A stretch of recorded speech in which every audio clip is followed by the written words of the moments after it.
Today the most important developments come from the Huliaipole direction. Here, north of the main stronghold, Ukrainian forces have broken through Russian positions and are expanding their advance. Russian defenses began to fall apart more quickly than anticipated, allowing even deeper penetration by Ukrainian forces. Recently, the Ukrainian command reported restoring control over more than 400 square kilometers through counterattacks, while daily combat intensity in the direction has reached roughly 50 engagements per day. As Ukrainian forces regain control over key terrain, they improve their ability to observe Russian movement, making it harder for Russian forces to reposition without being detected. This has shifted battlefield control, giving Ukrainian forces greater freedom to move reinforcements, coordinate fire support, and maintain better situational awareness than the enemy. This development was helped by the sudden degradation of Russian communications and drone activity after verification control blocked unauthorized Starlink terminals. Ukrainian units achieved drone dominance, forcing the Russian infantry into hiding to avoid constant aerial attacks. The dugouts used by the Russians became predictable targets for Ukrainian FPV drones, which delivered explosives into their entrances, complemented by Ukrainian ground units deploying TM-62 anti-tank mines to collapse them. Simultaneously, Ukrainian artillery also had the freedom to fire more, striking the remaining positions and completing their destruction. Without reliable drone coverage, Russian units lose their primary tool for detecting Ukrainian movement, making it harder to anticipate attacks or adjust their defenses in time. Ukrainian drone operations have also extended into the Russian rear, targeting the supply roads that sustain frontline positions. Russian units north of the main stronghold rely on exposed rural roads to move reinforcements forward, which are now intercepted before they can reach the combat zone. Footage shows how Ukrainian drone operators located and destroyed a ZIL-131 truck carrying 17 Russian troops while it was still en route. Additional drone and artillery strikes have also targeted supply vehicles, preventing Russian attempts to move ammunition and equipment forward. As these roads became increasingly disrupted, Russian frontline units were left more isolated, with fewer reinforcements and lacking any ability to sustain coordinated defensive operations.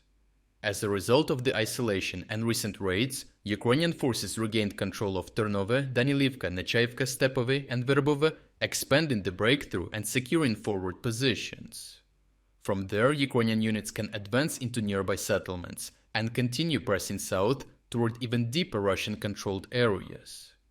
These advances place Ukrainians in a better position to target an even more critical area, which would cut off the routes Russian units use to move reinforcements, preventing them from stabilizing weakened positions and allowing the breakthrough to expand further.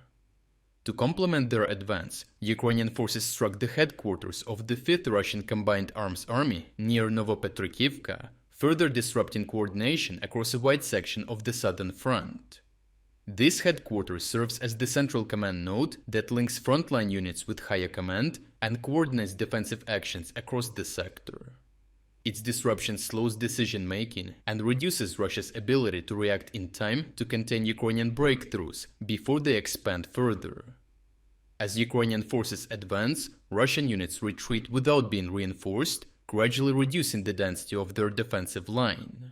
This creates gaps between positions, allowing Ukrainian units to move through weak points and advance further along the southern axis. Pressure across nearby positions forces additional Russian withdrawals, preventing the formation of a new defensive line and causing positions across the sector to collapse backward. Overall, sustained Ukrainian pressure has begun to break Russian defenses near the main town, as frontline units become isolated without supplies to hold their positions. As Ukrainian forces continue advancing, Russian units are being pushed out of the former Ukrainian defense lines and forced into less favorable positions with weaker protection.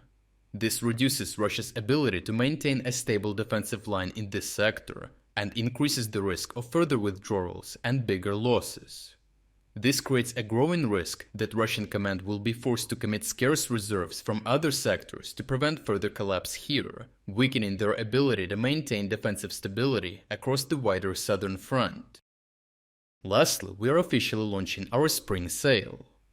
Starting from just $4.99, You will gain access to the uncensored combat footage that we use in every report, as well as all significant events analysis that go far beyond what we can include in our short daily videos. Thirdly, you will unlock our Timeline Builder tool, the world's first artificial intelligence-powered system designed to connect the dots between the news in real time.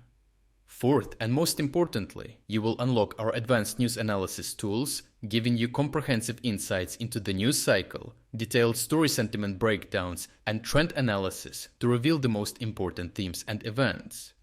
And last but not least, you will gain access to all our exclusive strategic updates about the war in Ukraine.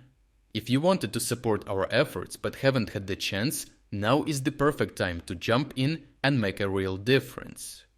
So check out the link in the description to become an exclusive member of our community. I truly appreciate everyone who stepped up to join us. Your support means the world to us.